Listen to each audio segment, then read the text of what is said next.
words can spell emotions. Moving images just help amplify the moment. What's the closest thing we could build that would let us essentially see the world through someone else's eyes? And that's exactly the insight that made Kayvon Beykpour a promising entrepreneur by creating a live video streaming app titled Periscope. To draw a more distinctive picture of how Periscope earned the title of the App of the Year by Apple and how Kayvon Beykpour became a serial entrepreneur, let's rewind to 2013.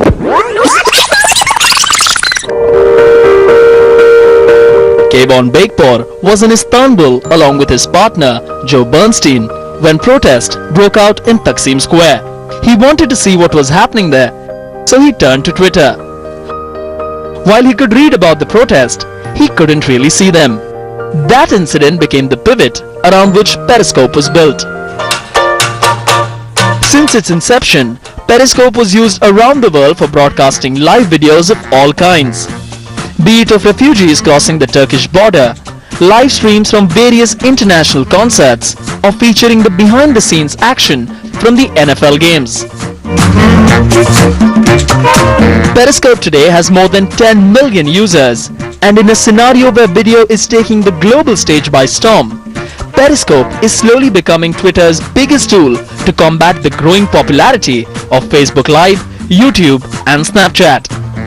We've seen ET Now's Sonali Krishna caught up with the man himself, Kayvon Beykpour, for a rendezvous encompassing topics ranging from the launch of Periscope, tackling competition, the Twitter takeover and a lot more. Listen in.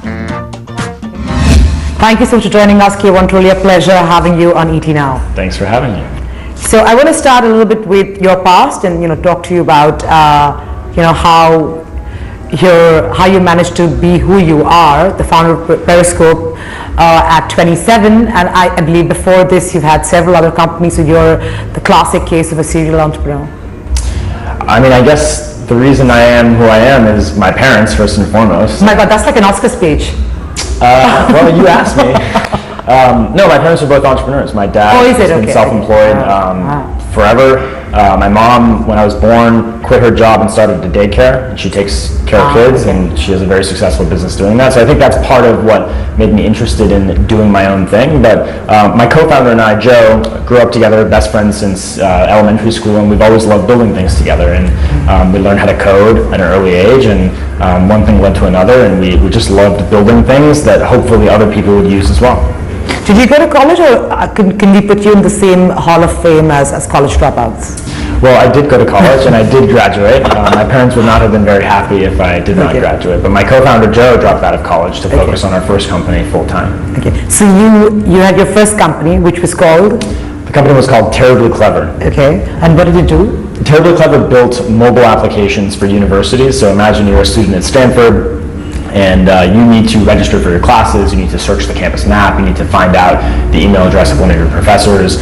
Our platform basically put all those services into one place and a really beautiful mobile app on iPhone, Android, BlackBerry, mobile web, etc. We'd call it iStanford or Duke Mobile or Princeton Mobile. And we would sell that software essentially to universities so that they could deploy mobile applications easily. And that app got acquired by a big public company called Blackboard, and we became the mobile division of Blackboard and worked there for 4.5 years. Okay, and so how do you think of Periscope? How did we think of it? How did you think of it, yeah. Well, Joe and I were taking time off in between our last company and Periscope, and it kind of occurred to us that we wanted to build something that would allow us to see the world in real time. That felt like it would be a superpower. If I could give you a tool that let you zoom in somewhere, home, or someplace you'd always wanted to go on the beach and literally see through someone's eyes there. It felt like a teleportation experience. And so we started thinking about how do we build something like that, and we started building prototypes that we use or we had our friends use, and eventually we hired a team of people to help us continue building this. And we wanted to help build something that would let you step into someone's shoes and see the world in real time. Was the plan to go, live on your own, or were you planning to get acquired first? That was a good pun, go live on our own. Yeah, of course. We started a company, we raised money from investors, we hired a team, and our plan was to build something that we would share with the world. Twitter happened to get access to our beta before we launched it, a couple months before we were planning on launching it, and they approached us and said, listen, we love what you've built, we think it's incredibly powerful, we also think the vision for Periscope is very aligned with Twitter's vision, which is to give you a pulse of what's happening in the world, help us partner with you, and we'll go to market better, faster, stronger. And that's ultimately the decision we made was, by partnering with Twitter, can we help propel Periscope faster, further, better, stronger? And I think the answer to that question for us at the time was yes. And I think the success that we've had since then in penetrating nearly every country in the world with different use cases and allowing people to share the world around them has been kind of a testament to the fact that the partnership between Twitter and Periscope makes a lot of sense. When you first launched, anybody could be on Periscope, but it's no longer the case now, because now it's a Twitter product. No, that's not true. When we launched Periscope, and still today, you can sign up for Periscope with a Twitter account if you want, or you can sign up with your phone number. So if you don't have a Twitter account, you can still use Periscope. In fact, in many countries around the world, the majority of users are not signed in via Twitter. They're signed up by their phone number because maybe they don't use Twitter in that country, or they just prefer to use their sort of social graph on their phone rather than their Twitter graph. So it's absolutely the case that anyone can use Periscope. If you happen to have Twitter, I think it's a great experience because you can share your content on Twitter, but it's not a requirement at all. Sure. You know what, Twitter is struggling to increase its active user base. There's a lot of hope around Periscope, and Periscope giving that spike to Twitter. Do you think Periscope will be very instrumental in tackling this growth issue? I think that Twitter is growing. I mean, we reported in our last earnings that we added a significant number of users, actually, monthly users. So I think there's a common misconception that Twitter isn't growing. Its growth is certainly slowed compared to the 100% plus growth it used to have year over year. But the reason why that doesn't worry me is I think Twitter is one of the most important tools in the world. I mean, I think you, especially in the industry and the business you're in, you probably appreciate the service that Twitter provides in the world. And I think Periscope is a very important part of that mission, and obviously we focus on live video rather than 140 characters, but I think spiritually it's the same, and it's extremely important. I think the growth that we as a product have is of course great for the Twitter family as well, but they work really well together, and Twitter's success is tied to Periscope's success, and Periscope's success is tied to Twitter's success. So tell me, as the creator of Periscope, how would you compare it to Facebook Live? Well, first I would say that our purpose is quite different. I mean, we started in this space before anyone thought live streaming was interesting, and we didn't start a live streaming app to be a live streaming app. We wanted to build that teleportation experience, and we just realized that live streaming was the best medium to accomplish that. There are a lot of other companies who want to do live just to check a box that says, hey, we do live, and it's suddenly interesting now. So I think one, that motivates everything about how our team operates, what features we work on, why we do what we do. And I think it's really important. Ultimately, our focus is showing you the world around you. And I think that's why, given that we've been successful in that, other people have moved very aggressively to outright copy us. So I'm happy with the work that we've done and inspiring other people to do that. So while you might say it's a copy, and fair enough, sometimes you can beat the second player and still be very successful because you can learn from the first player's mistakes, right? It's common practice. So tell me, is there a difference between Facebook Live and Periscope? Yeah, I think there's a lot of things that are different. First of all, Facebook is about connecting you with your friends. Twitter and the entire graph that you have around Twitter, and by virtue of that, Periscope and the graph that we have around Periscope is about connecting you to people that you don't necessarily know. It's about helping you find the places that aren't necessarily in your network, and I think that ends up fueling the type of content that you see on our platform. So sure, on Periscope you can also broadcast to your friends and watch your friends broadcasting, but I think more important to our purpose and our mission is seeing the world around you, which is why when members of Congress were having a sit-in, I don't know if you heard about this, but C-SPAN cameras were shut down in the House of Representatives, and members of Congress, they went to Periscope to share what was happening. And if you went to go look on Twitter, all that you could see trending was the sit-ins in the House of Representatives. If you went to go look at Facebook, you didn't see any of that. So I think that speaks to, not to suggest that one platform is better than the other, but they serve a different purpose. And how would you then look at Snapchat? I mean, do you think that poses a threat to Periscope? Because they're different service, but they also provide live feeds for events and special occasions. So it's similar that way. And also, their their content or their live feed is available for 24 hours to watch, to view? I think Snapchat is one of the most interesting services out there. I went to school with those guys. I think that it's a really awesome product, and I use it myself. But there are a lot of main differences, and I think that Snapchat is a great messaging tool. I use it myself to message my friends. It's faster than sending an iMessage. It's not live though. I mean, they're called live stories, but it's quite literally not a live broadcast. It's a video that's posted and curated. You can't interact in real time between the broadcaster and the audience, which is the thing that is special about Periscope, is that two-way relationship. And like I said, the content that you end up seeing as a result is quite different. If you were to go, probably even still this morning and certainly last night, if you were to open Snapchat, there was nothing to be seen around the sit-ins at the House of Representatives, and I think that is a really good barometer of what the different platforms are used for. Again, not to suggest that platform isn't awesome and interesting in its own way, but I think our purpose in the world is a little bit different than that. C-SPAN used Periscope. Was that something which, when you heard that it was down, did they do it on their own, or was that? No, of course they did it on their own. You didn't prompt them? Oh, okay. No. We have an editorial team that their job is to, as I'm sure you guys have in your operation and everywhere else in the world, we try and stay abreast of what's happening. Sure. And when we find things that are great examples of our platform, we try and elevate it and showcase it, tweet it, whatever it might be. And so we found out what was happening, like everyone else in the world, on Twitter, and we found a number of broadcasts that were happening from members of Congress who were live, and we said, holy crap, what's happening here? Let's go find out what's happening. And then we ended up featuring it. We featured the accounts of the congressmen and congresswomen who were broadcasting, and that helped kind of draw attention. We then created a dedicated channel on Periscope of all the broadcasts that were happening in that vicinity, which is why if you turned on CNN and BBC, they were actually showing live Periscopes on air. So it's part of our editorial strategy to make sure we're finding great content, but we didn't prompt it. We had no idea it was happening until we saw it on Periscope.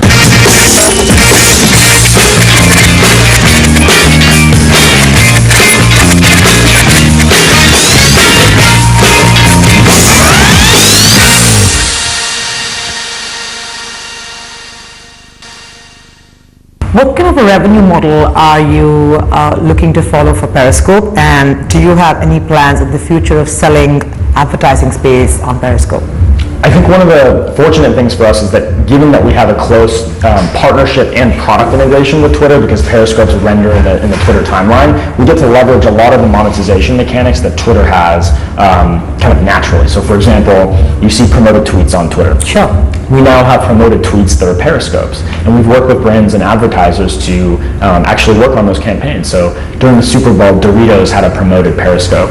We've had car companies have promoted Periscopes where they're essentially reaching a non-organic audience of people who can see their content, and it says that it's promoted by that brand. That's just one of many levers that we're experimenting with. It's still early days. I mean, we just had our first birthday, a couple months ago, and companies often spend 5-6 years before they earn their first penny. So I think we're moving pretty quickly in this regard, but we have the natural advantage of piggybacking off of Twitter. Give me an example on how brands can use Periscope to increase their social quotient and just engage better with their consumers or potential consumers. Sure. So a few of my favorite examples. Last year, Netflix, during finals week, when everyone in college is studying for their exams, Netflix went live on Periscope, and they had this very interesting setup where they put an iPhone on a ceiling, and they painted it towards the ground, or pointed it towards the ground. They painted the ground two colors. The top half was Netflix, written in red. The bottom half said study, written in white. And they had a guinea pig moving in between the two halves of the room, and thousands of people were watching this broadcast, sending hearts every time the guinea pig went to the Netflix. It was a pure marketing stunt. It was just a way to keep college, kids who are studying for their finals entertained, but it was a really interesting way of using the platform. Every year during finals, we see the same struggle. Students need to study, but they want to Netflix. To help, we created the Finals Guinea Pig, a live Periscope feed consisting of a guinea pig on a set. When he stopped on study, students studied. And when he stopped on Netflix, they Netflixed. He's not moving right now, but we don't control that. He's a live animal and does what he wants. The Finals Guinea Pig was a hit. In 3 days, 34,000 procrastinating students tuned in to let Professor Fuzzlepants decide their finals fate. That's what they named him, Professor Fuzzlepants. The feed was described as hilarious, next level, and obsessive. Tech guru Chris Sacca even chimed in, calling the feed pioneering. Oh, it looks like it's time to study. Thank you, Professor Fuzzlepants. Thank you, Finals Guinea Pig. BMW released a car on Periscope. They had a beautiful studio with the new BMW i3, well lit, and they had the product manager of the BMW i3 actually walking around the car, taking you inside the car, showing you the steering wheel design, and it was a new way of interacting with a brand because people were able to ask, why did you stitch the leather on the steering wheel that way? Like, why is there no spoiler here? Like, what's the fuel economy of this car? And what other opportunity do you have to ask the product manager for the car live for questions about it? Beneath all the camouflage lies the first ever BMW M2. BMW enthusiasts had been waiting for and speculating about this car for over a year. To reward their anticipation, we created a launch campaign unlike any other in automotive history. A live reveal on the track through Periscope, and a chance to be one of the first to drive it on the track themselves. On October 12th, a day before the event, an Instagram handle was hidden in the camouflage of the M2 that was revealed in teasers. Enthusiasts spotted the handle and found a secret Instagram account that remained camouflaged until the reveal. At precisely 6:01 p.m. on October 13th, 60 seconds after BMW officially announced the existence of the car, the live reveal of the BMW M2 began. The multicam broadcast on Periscope was an automotive industry first and gave the enthusiasts a thrilling first look at the M2 in action on the track at the BMW Performance Driving Center. It lasted for over 10 minutes, reaching more than 5,000 viewers and earning over 49,000 hearts and 3,000 new Periscope followers. Twitter called this live action broadcast the best auto product reveal we have seen on Periscope. After the live event concluded, those who followed the initial Instagram account were notified that it had been updated. The account displayed an image gallery of the BMW 2002 Tii, the iconic ancestor of the M2. A series of puzzles led them from one Instagram account to another as fans' BMW knowledge and tenacity were tested. The fourth and final account revealed the M2 along with several just released performance stats and specs, as well as one final puzzle. Those who made it through were entered for a chance to have their own day at the track with the M2. In the end, the program gained 48,000 social engagements, nearly 16.6 million total campaign impressions, and a whole lot of love from the press. But no one showed more appreciation than the enthusiasts who commented throughout the event. Right, as of now, Periscope, is, don't get me wrong, all over the place in terms of, it's an app that streams video without any order, right?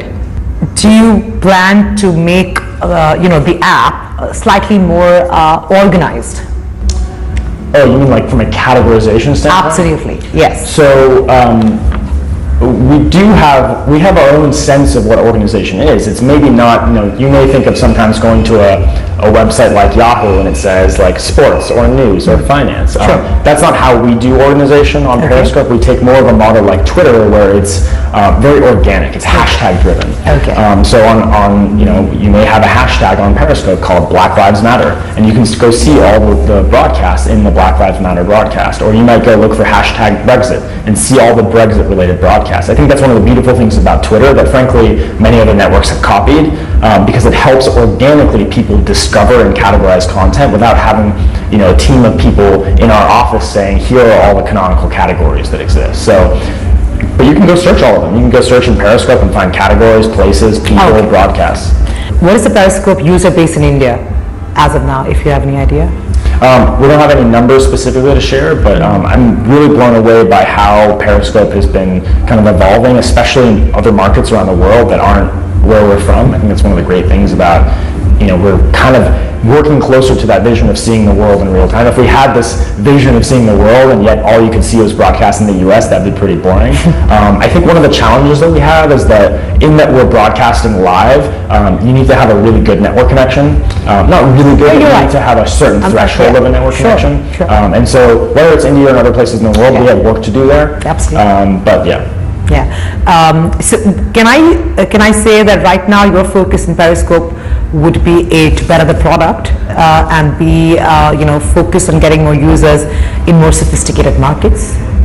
I would say that our focus is on building a fantastic product that allows broadcasters to reach their audience and allows the audience to have a really great experience. Those are our two use cases, and within that, it's not really a focus on sophisticated markets so much as just if we make those two things great, everything else will follow, whether it's a sophisticated market or whether, part of making the platform great to use for broadcasters to reach an audience is letting you be able to reach that audience with a really bad network connection. So I think that all the right things happen if we focus on those two things. And how much of a focus is monetization?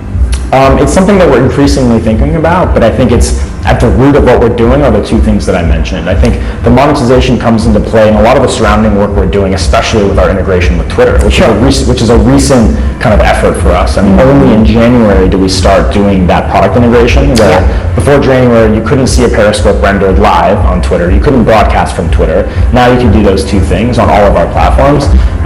So we're definitely spending more time there. On that note, thank you so much. This has truly been a pleasure, and all the very best. And we'll be waiting to see what your next venture will be. Thank you. Thank you for having me.